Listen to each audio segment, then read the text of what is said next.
నమస్కారం, welcome to C news. నా పేరు మాధురి. న్యూస్ లో ముందుగా హెడ్లైన్స్.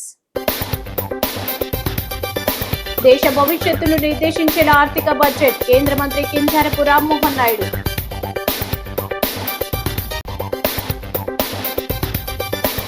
ఏపీ పర్యాటక రంగంలో స్వర్ణయుగ కూటమి పాలనపై మంత్రి కందుల దుర్గేష్.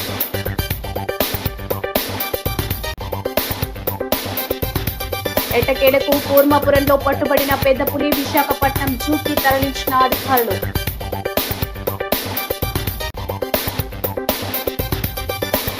ఒకటవ డివిజన్లో ఎమ్మెల్యే ఆదిరెడ్డి ప్రజా దర్బార్, ప్రజల నుంచి వినతుల స్వీకరణ శ్రీకారం. గ్రామాల అభివృద్ధికి ప్రత్యేక కార్యాచరణ ప్రణాళిక. కడియం మండలంలో గోరంట్ల బుచ్చయ్య పర్యటన.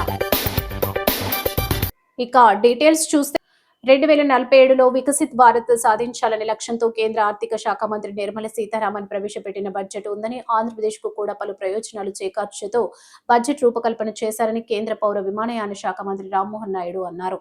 కేంద్ర ఆర్థిక బడ్జెట్ నిర్వహిస్తున్న ప్రచార కార్యక్రమంలో భాగంగా శనివారం స్థానిక మంజీరా కన్వెన్షన్ సెంటర్ లో జరిగిన మీడియా సమావేశంలో మంత్రి రామ్మోహన్ నాయుడు మాట్లాడుతూ గత 12 సంవత్సరాలుగా ప్రధాని నరేంద్ర మోదీ అవినీతి లేకుండా జవాబుదారీతనం, పారదర్శకతతో పాలన సాగిస్తున్నారని కితాబిచ్చారు. ఇప్పుడు 9వసారి ఆర్థిక మంత్రి నిర్మలా సీతారామన్ వరుసగా బడ్జెట్ ప్రవేశపెట్టడం గర్వకారణమన్నారు. దేశ సంపూర్ణ అభివృద్ధి మరొక 20 సంవత్సరాల పాటు 7% వృద్ధి రేటు సాధించేలా బడ్జెట్ ఉందన్నారు. ఇండియాలో తయారీ రంగానికి అత్యధిక ప్రాధాన్యతనిస్తూ నిధులు కేటాయించారన్నారు. త్వరలోనే భారత్ ప్రపంచంలో 4వ ఆర్థిక శక్తిగా మారుతుందన్నారు. రాష్ట్రంలో 18 నెలల్లో బ్రాండ్ ఆంధ్రప్రదేశ్ ను CM Chandrababu, deputy CM Pawan Kalyan మార్చారన్నారు. మరొక 20 సంవత్సరాల పాటు ఇలాగే కొనసాగితే వికసిత భారత్, వికసిత ఏపీ లక్ష్యం చేరుతుందన్నారు. ఎమ్మెల్సీ సోము వీర్రాజు, ఎమ్మెల్యేలు Adireddy Vasu, Gorantla Butchaiah Chowdary, Nallamilli Ramakrishna Reddy, RUDA chairman Boddu Venkataramana Chowdary, Garni Krishna, Adireddy Apparao, Kudupudi Satyababu, Anusri Satyanarayana, Y Srinu, Pikki Nagendra, Bommala Dattu, మజ్జి రాంబాబు, చిలుకూరి రామ్ కుమార్ తదితరులు పాల్గొన్నారు. అనంతరం కేంద్ర మంత్రిని ఘనంగా సత్కరించారు. నాయకత్వంలో నిర్మలా సీతారామన్ గారు అగ్ర రాజ్యాల సరసన భారవంతమైనటువంటి బడ్జెట్ ను ప్రవేశపెడతారు. కేంద్ర బడ్జెట్ ముందు మనం అందరం కూడా అర్థం చేసుకోవాలనంటే దేశం తాలూకా పరిస్థితి ముందుగా మనం అందరం కూడా విశ్లేషణ చేసుకోవాలి. 2014లో దేశానికి ప్రధానమంత్రిగా వచ్చినటువంటి నరేంద్ర మోదీ గారి తాలూకా నాయకత్వంలో 2014కు ముందు భారతదేశం గురించి ప్రపంచంలో ఎక్కడైనా మాట్లాడుకుంటే ఫ్రజైల్ 5 ఎకానమీస్గా ఒకటి గుర్తించారు. ఫ్రజైల్ 5 అని అంటే బలహీనంగా ఉండేటటువంటి దేశాలలో ఒకటి భారతదేశం అని చెప్పి ఆ రోజు 2014కు ముందు ఎకానమిస్ట్ అందరూ కూడా డిసైడ్ చేయడం జరిగింది. తరువాత ప్రధానమంత్రిగా నరేంద్ర మోదీ గారు వచ్చిన తర్వాత గత 12 సంవత్సరాలుగా corruption free government, scams free government, accountability, ట్రాన్స్పరెన్సీని ప్రమోట్ చేసుకుంటూ, డిజిటల్ ఇండియాకి పునాదులు వేసుకుంటూ, స్టార్టప్ ఇండియాకి, మ్యానుఫ్యాక్చరింగ్కి పునాదులు వేస్తూ, జిఎస్టీ రిఫార్మ్స్ తీసుకొని వస్తూ, ఒక ఇంక్లూజివ్ గవర్నెన్స్ అంటే కేంద్ర ప్రభుత్వం ఏదైనా నిర్ణయాలు తీసుకున్నాయంటే ఒక 10%, 20%, 30% ప్రజానికానికే కాకుండా దేశంలో ఉన్నటువంటి ప్రతి ఒక్క పౌరుడికి కూడా ఆ బడ్జెట్ తాలూకా ప్రభావం అందాలనే ఆలోచనతో గత 12 సంవత్సరాలు అలుపెరగనటువంటి ఒక శ్రమతో కృషి చేసినటువంటి ప్రధానమంత్రి గారి తాలూకా విజన్ వల్ల ఫ్రజైల్ 5 అంటే బలహీనంగా ఉన్నటువంటి ఒక 5 ఎకానమీస్ నుంచి ఈరోజు మళ్ళీ అదే ప్రపంచం 4వ అత్యధిక ఆర్థిక శక్తిగా ఈరోజు భారతదేశం గుర్తిస్తుందనంటే అది మనందరికీ కూడా చాలా గర్వకారణం. ఆ క్రెడిట్ కూడా ప్రధానమంత్రి నరేంద్ర మోదీ గారికి దక్కుతుందని తెలియజేస్తున్నాను. ఈ 12 సంవత్సరాలు జరిగినటువంటి ఈ రిఫార్మ్స్ వల్ల ఈ స్టేజ్కి వచ్చిన తర్వాత ఇప్పుడేం చేయాలి? ఈ 2026వ సంవత్సరం దీని తాలూకా ఒక విశిష్టత ఏంటంటే 21వ శతాబ్దంలో 2వ క్వార్టర్ ఏదైతే ఉందో దానికి మొదలుపెట్టేటటువంటి సంవత్సరం. ఈ 21వ శతాబ్దంలో 25 సంవత్సరాలు పూర్తి చేసుకున్నాం. ఈ 25th నుంచి 50th ఇయర్కి వెళ్ళడానికి మొట్టమొదటి సంవత్సరం ఇది. ఇందులో ఒక చాలా పెద్ద లక్ష్యం మన అందరం భారతదేశం తరపున పెట్టుకున్నాం. వికసిత్ భారత్ 2047. 2047 అంటే భారతదేశం 100 సంవత్సరాలు స్వాతంత్ర దేశంగా ఉన్నటువంటి ఆ సందర్భంలో అప్పటికైనా సరే మన దేశం సంపూర్ణంగా వికసిత్ చెందాలనే ఆలోచనతో నరేంద్ర మోదీ గారి తాలూకా ఆధ్వర్యంలో ఒక లక్ష్యం దేశం మొత్తం మీద మనం అందరం కూడా అందుపుచ్చుకున్నాం. వికసిత్ భారత్గా మనం అందరం కూడా అవతరించాలి. అది కూడా ఈ క్వార్టర్లో 2047ని మనం హిట్ చేయబోతున్నాం. అది సాధించాలనంటే ఇక భవిష్యత్తులో మనం ఏం చేయాలి, ఆ నిర్ణయాలకు అనుగుణంగా తయారు చేసినటువంటిదే ఈసారి ప్రవేశపెట్టినటువంటి కేంద్ర బడ్జెట్. ముఖ్యమంత్రి నారా చంద్రబాబు నాయుడు సూచనలతో హెల్దీ వెల్దీ హ్యాపీ నినాదంతో అంతర్జాతీయ పర్యాటక గమ్యస్థానంగా ఆంధ్రప్రదేశ్ ను తీర్చిదిద్దేందుకు కృషి చేస్తున్నామని రాష్ట్ర పర్యాటక సాంస్కృతిక సినిమాటోగ్రఫీ శాఖల మంత్రి కందుల దుర్గేష్ వెల్లడించారు. స్థానిక హుకుంపేటలో ఉన్న కందుల దుర్గేష్ క్యాంపు కార్యాలయంలో శనివారం జరిగిన మీడియా సమావేశంలో ఆయన మాట్లాడుతూ 2047కి వికసిత భారత్గా దేశాన్ని చేయాలని ప్రధాని మోదీ ఆలోచన అయితే 2047 నాటికి ఏపీని స్వర్ణాంధ్రగా తీర్చిదిద్దాలన్నది ముఖ్యమంత్రి చంద్రబాబు నాయుడు ఆలోచన అని తెలిపారు. సీఎం నారా చంద్రబాబు దృష్టికి ఉప ముఖ్యమంత్రి పవన్ కళ్యాణ్ నాయకత్వంలో పర్యాటక రంగాన్ని రాష్ట్ర ఆర్థిక వృద్ధికి వెన్నెముకగా మారుస్తున్నామని దుర్గేష్ తెలిపారు. 2019-2024 మధ్య గత ప్రభుత్వం కుదేలు చేసిన పర్యాటక రంగాన్ని ప్రస్తుతం పట్టాలెక్కిస్తున్నామని, నూతన పర్యాటక పాలసీ ద్వారా పారిశ్రామిక హోదా కల్పించామని పేర్కొన్నారు. 20 నెలల్లో 30 లక్షల కోట్ల రూపాయల పర్యాటక పెట్టుబడులు, 1.22 లక్షల ఉద్యోగాలు సృష్టించామని స్పష్టం చేశారు. జనసేన నాయకులు అనుశ్రీ సత్యనారాయణ, వై శ్రీను, గంటా స్వరూప, ప్రియ సౌజన్య, వైవిడి ప్రసాద్, విన్నా వాసు, యామన నారాయణ గౌడ్, భాషా లిమ్రా, షేక్ అమీనా, గున్నం శ్యామ్ సుందర్, అక్కిడి ప్రసాద్, గౌతమి, పాలెపు కళ్యాణి తదితరులు పాల్గొన్నారు.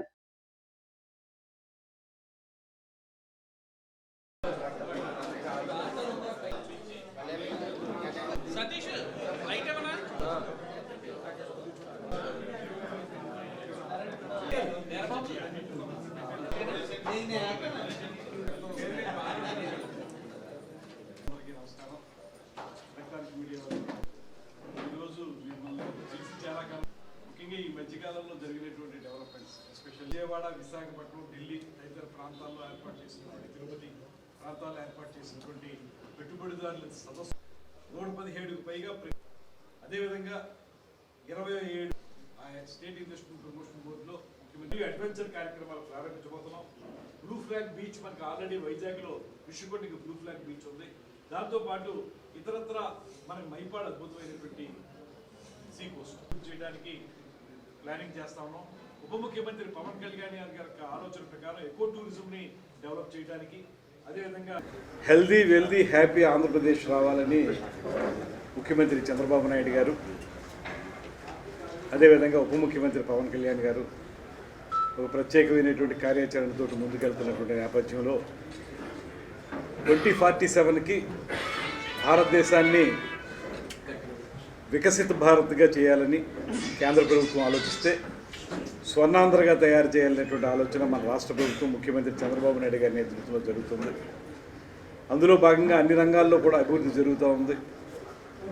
అదేవిధంగా ఒకప్పుడు హైటెక్ సిటీని అత్యద్భుతంగా అభివృద్ధి చేసినటువంటి ముఖ్యమంత్రి గారు ఇవాళ మనకి క్వాంటమ్ వ్యాలీ శంకుస్థాపన కూడా ఈరోజు అమరావతిలో చేసుకోవడం అనేది చాలా శుభ పరిణామం.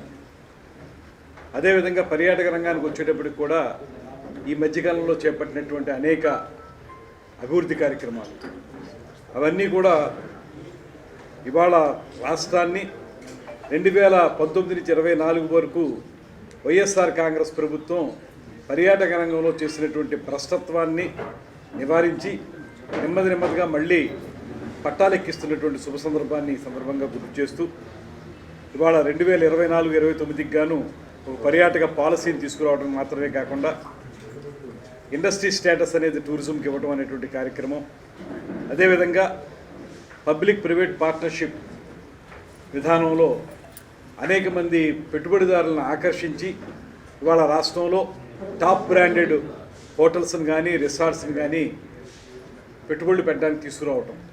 తాజ్ కానీ, మైరా కానీ, అట్మాస్ఫియర్ 4 కానీ, మ్యారియట్ కానీ, హయత్ కానీ ఇలాంటి పెద్ద పెద్ద బ్రాండ్స్ ఏవైతే ఉన్నాయో ఇవన్నీ కూడా ఆంధ్రప్రదేశ్లో అన్ని ప్రాంతాల్లోనూ స్టార్ హోటల్స్ నిర్మించడానికి ముందుకు రావడానికి కారణం ఈ ప్రభుత్వం తీసుకుంటున్నటువంటి ప్రత్యేకమైన శ్రద్ధ. అటవీ శాఖ అధికారులు పూణే నుంచి వచ్చిన రెస్క్యూ నిపుణుల బృందం సంయుక్త వ్యూహంతో మండపేట నియోజకవర్గం రాయవరం మండలం కూర్మాపురం గ్రామంలో పెద్ద పులిని మత్తు ఇంజెక్షన్స్ ఇవ్వడం ద్వారా చాకచక్యంగా బంధించడంతో ప్రజలు ఊపిరి పీల్చుకున్నారు. మహారాష్ట్రలోని తాడోబా ప్రాంతం నుంచి తెలంగాణ మీదుగా ఆంధ్రప్రదేశ్లోని ఏలూరు జిల్లాలోకి వచ్చిన పులి వారం రోజులుగా తూర్పుగోదావరి జిల్లాలోని అభయారణ్యాలు, గోదావరి పరివాహక ప్రాంతాల్లో పొలాల్లో సంచరించింది. శుక్రవారం ఉదయం మండపేట మండలం కేశవరం పరిసరాల నుంచి కూర్మాపురంలోని పాలచెర్ల రాజుకు చెందిన ఓ శిథిల గృహంలోకి చొరబడింది. పులి గాండ్రింపులతో స్థానికులు బెంబేలెత్తారు. అటవీ పోలీసులు, రెవెన్యూ శాఖల అధికారులు, రెవెన్యూ బృందాలు, రెస్క్యూ బృందాలు చేరుకుని దాన్ని బంధించేందుకు ఏర్పాట్లు చేశారు. దాని కదలికలు ఎలా ఉంటాయో ముందుగానే అంచనా వేసిన నిపుణులు 2-3 ప్రాంతాల్లో వలలు వేసి మత్తు ఇంజెక్షన్ల గన్లతో సిద్ధమయ్యారు. పులి బయటకు రాగానే ఒక్కసారి గన్తో మత్తు ఇంజెక్షన్ ప్రయోగించినా విఫలమైంది. 100 మీటర్ల దూరం వెళ్లిన పులిపై 2సారి ప్రయోగించక మత్తెక్కి అక్కడి చెరువుగట్టు వద్ద పడిపోయింది.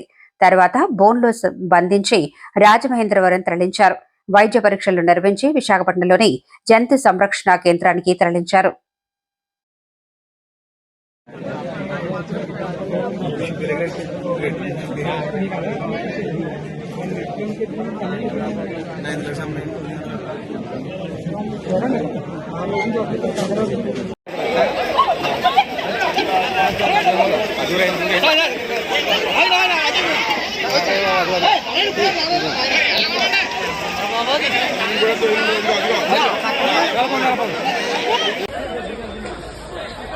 పడిపోదు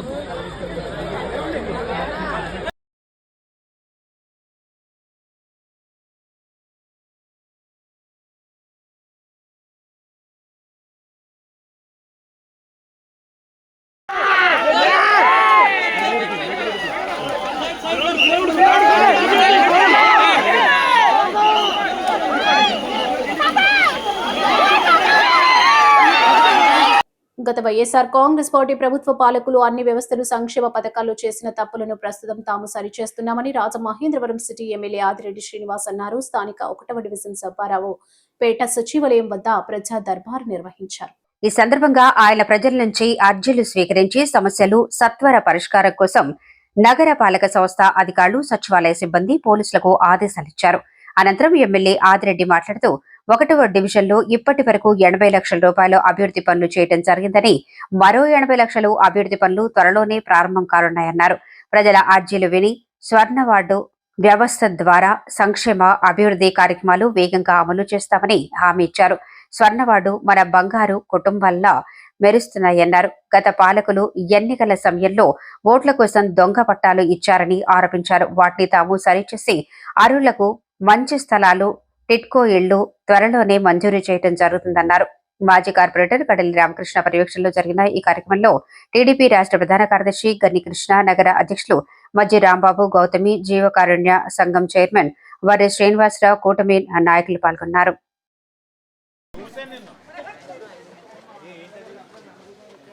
నగరంలో ఉన్న 42 వార్డుల్లోని ఏదైతే స్వర్ణ వార్డ్స్ సచివాలయాల్ని ఈరోజు స్వర్ణ వార్డులుగా ప్రభుత్వం జీవో తీసుకురావడం. ఆ స్వర్ణ వార్డ్స్ ఒక వార్డులోని ఒక 4 కానీ 5 కానీ స్వర్ణ వార్డ్స్ ఏదైతే ఉన్నాయో వాళ్ళందరితోటి ఏదో ఒక పాకెట్లోని ఒక ఉన్న ఆ స్వర్ణ వార్డు దగ్గర మిగతా వాళ్ళందరూ కూడా వచ్చి ప్రజల దగ్గర నుంచి ఏదైతే వారి సమస్యలు అధికంగా ఉండేది ఒకటి పెన్షన్స్. గత 5 సంవత్సరాలు వైఎస్ఆర్ కాంగ్రెస్ పార్టీ కొత్త పెన్షన్ అనేది ఒక్కటి కూడా ఇవ్వలేదు. ఇవ్వకపోగా ఉన్నాయే పీకేశారు. కానీ ఈ ప్రభుత్వం వచ్చిన తర్వాత ఇప్పటికే సుమారు 400 మందికి ఈ నియోజకవర్గంలో కొత్త పెన్షన్స్ ఇచ్చాం. అలాగే కంప్లీట్లీ డిజేబుల్డ్ ఎవరైతే ఉన్నారో 6,000 పొందుతూ ఉన్నారు. 15,000 అర్హత ఉన్న వాళ్ళకి కూడా 20 మందికి పెంచగలిగాం. ఇంకా ఎవరైతే వితంతువు కానీ వృద్ధాప్యం కానీ ఎవరైతే అర్హత కలిగిన వారు ఉన్నారో వాళ్ళందరికీ కూడా అర్జీలు తీసుకొని అతి దగ్గరలో ప్రభుత్వం ఒక మంచి నిర్ణయం తీసుకోబోతా ఉంది. కొత్త పెన్షన్స్ ఇవ్వాలన్న ఆలోచనతో ఉంది. వాళ్ళందరికీ ఇచ్చే కార్యక్రమంలో వాళ్ళకి అవగాహన చేసి ప్రతి స్వర్ణ వార్డులో కూడా అర్హత కలిగిన పెన్షన్దారులు అందరి దగ్గర నుంచి డీటెయిల్స్ అన్ని తీసుకునే కార్యక్రమం ఒకటి చేయడం. హౌసింగ్ కూడా కానవరం ఏదైతే రాజానగరంలో ఉందో అక్కడ అర్హత కలిగిన వారికి 2 సెంట్ల కింద ఇచ్చే కార్యక్రమం తీసుకోబోతా ఉన్నాం. కాపవరం బూరుగుపూడి దగ్గర ఏదైతే ఉందో అవన్నీ కూడా ఆ భూములే నివాసయోగం కాదు, మోసం చేశారు వైసీపీ వాళ్ళు. దానికి కూడా ప్రత్యామ్నాయంగా భూమి ఎక్కడన్నది అది కూడా చూస్తూ ఉన్నాం. మ్యాపింగ్ గత ప్రభుత్వంలోని ఈ ఇంటి వాడిని ఇంటికి మ్యాపింగ్ చేసేసి అర్హత ఉన్న వాళ్ళు అనర్హత చేసేశారు. ఈ ఇంటిని మ్యాపింగ్ చేస్తే ఆ ఇంట్లో 3 మీటర్లు, ఈ ఇంట్లో 3 మీటర్లు కాదు 6 మీటర్లు, ఏ సంక్షేమ కార్యక్రమం రాదు. అలాగా అన్సైంటిఫిక్గా అశాస్త్రీయంగా మ్యాపింగ్ అయినవి అన్నీ కూడా మళ్ళీ క్లియర్ చేస్తున్నాం. అంటే వాళ్ళంతా పెంట చేసిపోయారు, ఇవంతా మేము సరి చేస్తున్నాం. కొత్త రైస్ కార్డ్స్ ఇస్తూ ఉన్నాం, అన్నీ ఒక్కొక్కటిగా చేసుకుంటూ వెళ్తూ ఉన్నాం. ఆశిస్తూ ఉన్నారు, ఎందుకంటే కూటమి ప్రభుత్వం మీద నమ్మకం, విశ్వాసం. దానికి అనుగుణంగా ప్రతి ఒక్కటి చేసుకుంటూ వెళ్తూ ఉన్నాం, అవగాహన చేసుకుంటూ ఉన్నాం. శానిటేషన్ మీద సమస్యలు వస్తున్నాయి, లైటింగ్ మీద సమస్యలు వస్తూ ఉన్నాయి, రోడ్లు కావాలంటున్నారు, డ్రైన్స్ కావాలంటా ఉన్నారు, పార్కులు అభివృద్ధి చేయమంటా ఉన్నారు. కేవలం సంక్షేమమే కాదు, అభివృద్ధి కూడా అడుగుతూ ఉన్నారు. ఆ అభివృద్ధిలో భాగంగా 1వ వార్డులో మొన్ననే 80 లక్షల వర్కులు కూడా శాంక్షన్ చేసి ఉన్నాం. అది కూడా అతి దగ్గరలో టెండర్ పిలుస్తాం. 4 పార్కులు డెవలప్ చేస్తూ ఉన్నాం, ప్రజలు అడిగిన పార్కులు. ఓ పార్కు వర్క్ మొదలవుతూ ఉంది, ఇంకా మిగతా 3 పార్కులు కూడా అతి దగ్గరలో ప్రారంభించుకోవాలి. ఇలా ఒక్కొక్కటిగా అన్ని అంశాలని కూడా చూస్తూ ఉన్నాం. కేవలం సంక్షేమం ఒక్కటే కాదు, ఈ రాష్ట్రానికి, ఈ నగరానికి అభివృద్ధి జరగాలి. ఆ అభివృద్ధితో పాటు ప్రజల జీవిత ప్రమాణాలు పెరగాలి. ఆ ఆలోచనతో పనిచేస్తాం. గ్రామాల అభివృద్ధికి ప్రత్యేక ప్రణాళికతో కూటమి ప్రభుత్వం ముందుకెళ్తుందని రూరల్ శాసనసభ్యులు గోరంట్ల బుచ్చయ్య చౌదరి పేర్కొన్నారు. కడియం మండలంలోని పలు గ్రామాల్లో అభివృద్ధి కార్యక్రమాలకు గోరంట్ల శంకుస్థాపనలు చేశారు. ఎంపీపీ వెలుగుబంటి సత్యప్రసాద్ నియోజకవర్గ పరిశీలకులు డొక్కనాథ్ బాబుతో కలిసి పొట్టిలంక గ్రామంలో అసంపూర్తిగా నిలిచిపోయిన హెల్త్ వెల్నెస్ సెంటర్ నిర్మాణం పూర్తి చేసేందుకు 15 లక్షల రూపాయల నిధులు మంజూరు కావడంతో శంకుస్థాపన చేశారు. దుళ్ల గ్రామంలో అసంపూర్తిగా నిలిచిపోయిన హెల్త్ వెల్నెస్ సెంటర్ నిర్మాణం పూర్తి చేసేందుకు 15 లక్షల రూపాయల నిధులు మంజూరు కావడంతో శంకుస్థాపన చేశారు. అలాగే కడియం మండలంలో 31 అంగన్వాడీ సెంటర్లకు 4.60 లక్షల రూపాయలతో వాటర్ పైప్ లైన్ ఏర్పాటు చేసిన సందర్భంగా వాటిని ప్రారంభించారు. గోరంట్ల మాట్లాడుతూ కడియం మండలంలో అనేక రకాల పనులు చేసేందుకు 9 కోట్ల రూపాయల నిధులు మంజూరయ్యాయని, టెండర్ ప్రక్రియ పూర్తయిన వెంటనే పనులు మొదలు పెడతామన్నారు. మండల టీడీపీ అధ్యక్షులు Velugubanti Raghuram, APIIC director Margani Satyanarayana, AMC vice chairman Bodapati Gopi, vice ఎంపీపీలు పంతం గణపతి, కలిదిండి గోవింద్, మండల జనసేన అధ్యక్షులు ముద్రగడ జమ్మి తదితరులు పాల్గొన్నారు.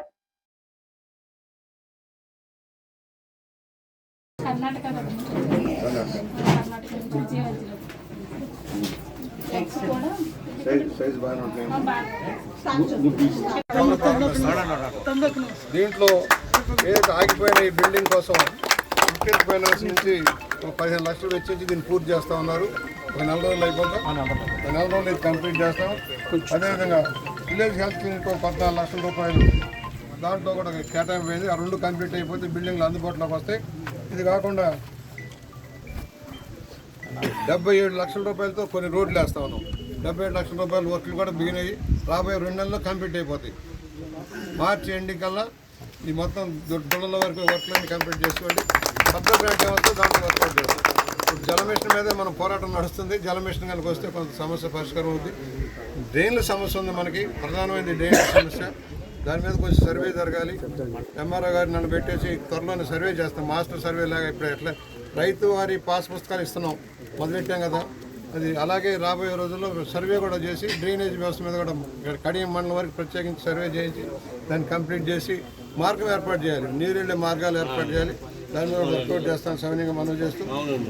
వైఎస్ఆర్ కాంగ్రెస్ పార్టీ సంస్థాగత ఎన్నికల సందర్భంగా పిడింగొయ్యి గ్రామంలోని చెరువుగట్టు వద్ద వైసీపీ సమావేశం నిర్వహించారు. కార్యక్రమానికి ముఖ్య అతిథిగా జిల్లా పార్టీ అధ్యక్షుడు, నియోజకవర్గ కోఆర్డినేటర్ చెడిపోయిన వేణుగోపాలకృష్ణ హాజరయ్యారు.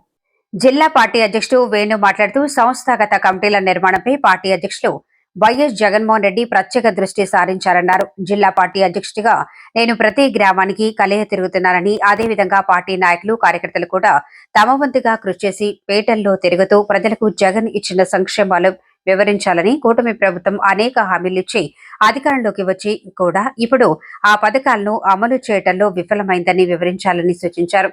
రేలంగి వీర వెంకట సత్యనారాయణ, వేముల యేసుబాబు, జాజుల శ్రీను, మద్దిల రమణ, సిరసపల్లి శంకర్రావు, దాసరి శివ, రేలంగి పెద్ద సత్యనారాయణ, బండి వెంకట్రావు, కడిలి రాంబాబు, మాదావత్తుల రాజు, సియాద్రి శిరీష, కామిరెడ్డి పెద్దకాపు, తిరిరెడ్డి సీను, అల్లంపల్లి సీను, యజ్జల రాంబాబు, పల్లేటి చిన్న, రేలంగి సతీష్, పంచకట్ల నాగేశ్వరరావు, కనక మహాలక్ష్మి, ఇయరికే దుర్గారావు, ఇబ్రహీం బాషా, కౌలూరి చంటి తదితరులు పాల్గొన్నారు.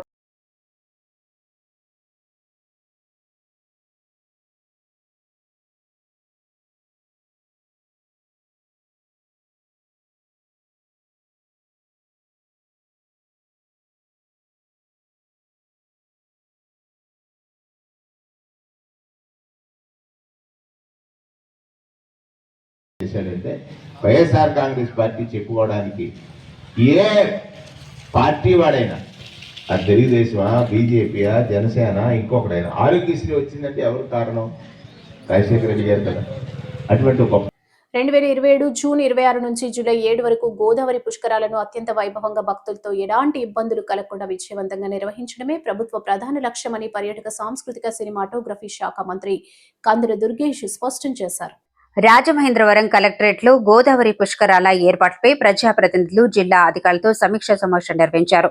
ఈ సందర్భంగా మంత్రి మాట్లాడుతూ జనవరి 23న ముఖ్యమంత్రి నారా చంద్రబాబు నాయుడు అధ్యక్షతన అమరావతిలో జరిగిన కేబినెట్ సబ్ కమిటీ సమావేశానికి కొనసాగింపుగానే జిల్లా స్థాయి సమీక్షను నిర్వహించినట్లు తెలిపారు.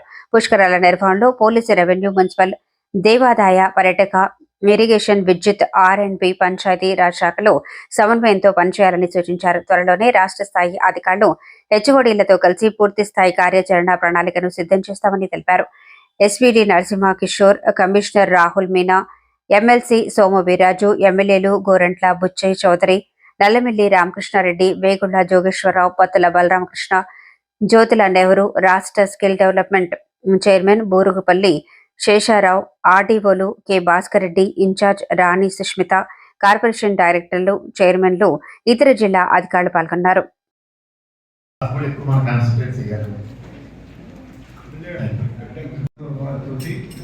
అన్ని ఘాట్లు కూడా ఇంపార్టెంటే. ఏ ఘాట్లో స్నానం చేసినా కూడా ఆధ్వర్యంలో గోదావరి పుష్కరాలకు సంబంధించినటువంటి ప్రిపరేటరీ మీటింగ్ కూడా జరిగింది. మొన్న జనవరి 23వ తారీఖున విజయవాడలో ముఖ్యమంత్రి గారి ఆధ్వర్యంలో గ్రూప్ ఆఫ్ మినిస్టర్స్ మీటింగ్ కూడా జరిగింది. దానికి అనుసంధానంగా ఈరోజు జరిగినటువంటి ఈ సమావేశంలో ప్రధానంగా మనం పుష్కరాలకి ఏ రకంగా ముందుకు వెళ్ళాలి, వివిధ డిపార్ట్మెంట్ల నుంచి ఏ రకమైనటువంటి ప్రపోజల్స్ తీసుకుని ముందుకు వెళ్ళాలనేటువంటి దాని మీద పూర్తి స్థాయి చర్చ జరిగింది. ఇందులో ఎమ్మెల్యేలు, ఎమ్మెల్సీలు, కార్పొరేషన్ చైర్మన్లు, కార్పొరేషన్ డైరెక్టర్లు కూడా పార్టిసిపేట్ చేశారు. అదేవిధంగా మన కలెక్టర్ గారు, డిఆర్ఓ గారు, ఆర్డీఓ గారు, మున్సిపల్ కమిషనర్ గారు, ఎస్పీ గారు అందరూ పార్టిసిపేట్ చేయడం జరిగింది. మొత్తంగా నిర్ణయించింది ఏంటంటే నెక్స్ట్ జరిగేటువంటి మీటింగు డిస్ట్రిక్ట్లో ఉన్నటువంటి అఫీషియల్స్తో పాటు ముందుగా హెచ్ఓడీస్ని కూడా అందులో ఇన్వాల్వ్ చేసి హెచ్ఓడీస్తో కలిసి ఒక మీటింగ్ కండక్ట్ చేసుకుని తద్వారా పూర్తి స్థాయిలో ఆయా డిపార్ట్మెంట్లకు సంబంధించినటువంటి పక్కా ప్లానింగ్ ఏంటనేది తీసుకుని దానితో ముందుకు వెళ్ళాలనేటువంటి ఆలోచన. అదేవిధంగా పుష్కరాలని ఏ రకమైన ఇబ్బంది లేకుండా వాటిని నిర్వహించడం ఎలాగనేటువంటి దాని మీద కూడా చర్చ జరిగింది. దీనికి సంబంధించి పోలీస్ శాఖ, అదేవిధంగా మున్సిపల్ డిపార్ట్మెంట్, అదేవిధంగా డిస్ట్రిక్ట్ అడ్మినిస్ట్రేషన్, పొలిటీషియన్స్ అందరూ కలిసి ఇంటిగ్రేటెడ్గా ముందుకు ఎలా తీసుకెళ్లాలనేటువంటిది, ఎక్కడెక్కడ భక్తులకు సౌకర్యాలు కల్పించాలనేది, ఎక్కడ టెంపుల్స్కి ఒకసారి. అతి సామాన్య కుటుంబం నుంచి వచ్చిన తూర్పు గోదావరి జిల్లా రాజమహేంద్రవరానికి చెందిన గుత్తుల శ్యామ్ తేజ, గుత్తుల రాంబాబు అంతర్జాతీయ వేదికపై భారతదేశ మువ్వన్నెల జెండాను ఎగరవేయడం ప్రజల నుంచి పెద్ద ఎత్తున హర్షాతిరేకాలు వ్యక్తమవుతున్నాయి. జనవరి చివరి వారంలో నేపాల్లో జరిగిన అంతర్జాతీయ 2026 క్రీడల్లో పవర్ లిఫ్టింగ్ విభాగంలో గుత్తుల రాంబాబు గోల్డ్ మెడల్ సాధించాడు. అలాగే స్ట్రాంగ్ మెన్ టైటిల్ ను కూడా కైవసం చేసుకున్నాడు. తండ్రిని మించిన తనయుడిగా గుత్తుల శ్యామ్ తేజ ఈ పోటీల్లో అద్వితీయ ప్రతిభ చూపి గోల్డ్ మెడల్ సాధించారు. నేపాల్ దేశంలో జరిగిన ఈ పవర్ లిఫ్టింగ్ పోటీల్లో తెలుగువారి ప్రతిభను ఘనంగా చాటారు. స్థానిక ఏవి అప్పారావు రోడ్డు రామాలయం జంక్షన్లో లైఫ్ లైన్ ఫిట్నెస్ స్టూడియో జిమ్లో గుత్తుల రాంబాబు నిరంతరం ప్రాక్టీస్ చేస్తూ ఈ విజయం సాధించడం విశేషం. అతడు సాధించిన ఈ విజయం పట్ల life line fitness studio gym యాజమాన్యం సైతం ఆనందం వ్యక్తం చేస్తోంది. పవర్ లిఫ్టింగ్ లో పతాకాలు సాధించాలని ఆసక్తి కలిగిన యువత లైఫ్ లైన్ ఫిట్నెస్ జిమ్ స్టూడియోలో సంప్రదించాలని కోరారు.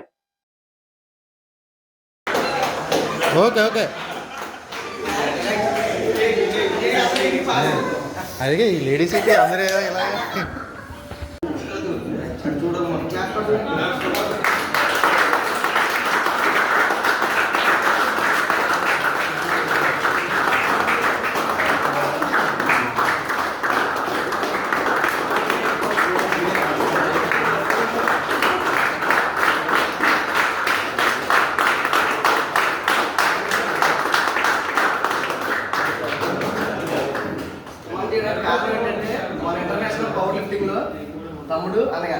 ఫాదరు సన్ను వీళ్ళిద్దరూ కలిపి గోల్డ్ మెడల్ కొట్టారు. ఈయన ఏంటంటే ఓవరాల్ స్ట్రాంగ్ మ్యాన్ కూడా కొట్టారు మన ఇండియా నుంచి ఇంటర్నేషనల్. సో దానికోసం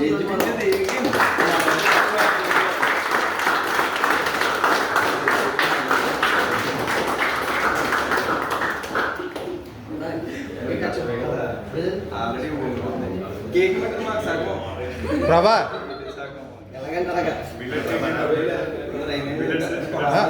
ఒరే అక్కడికి కాదురే వీడియో తీయడానికి రారా. ఎవరైనా పంపించలే కుర్రాన్ని తమ్ముడు, ఎవరైనా కుర్రాన్ని పట్టుకుంటాను నువ్వు ఉండాలి కదా. ఎవరైనా వస్తారంటే ఆ కుర్రాడు ఎవరైనా మనోడేనా?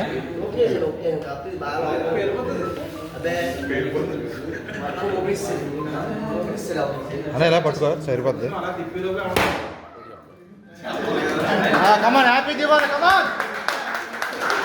బులెటిన్స్ ముగించే ముందు హెడ్లైన్స్ మరోసారి. దేశ భవిష్యత్తును నిర్దేశించిన ఆర్థిక బడ్జెట్ కేంద్ర మంత్రి కింజారపు రామ్మోహన్ నాయుడు.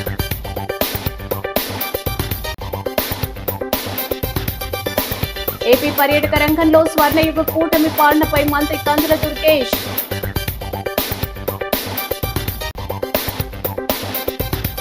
ఎట్టకేలకు కూర్మాపురంలో పట్టుబడిన పెద్ద పులి విశాఖపట్నం జూకి తరలించిన అధికారులు.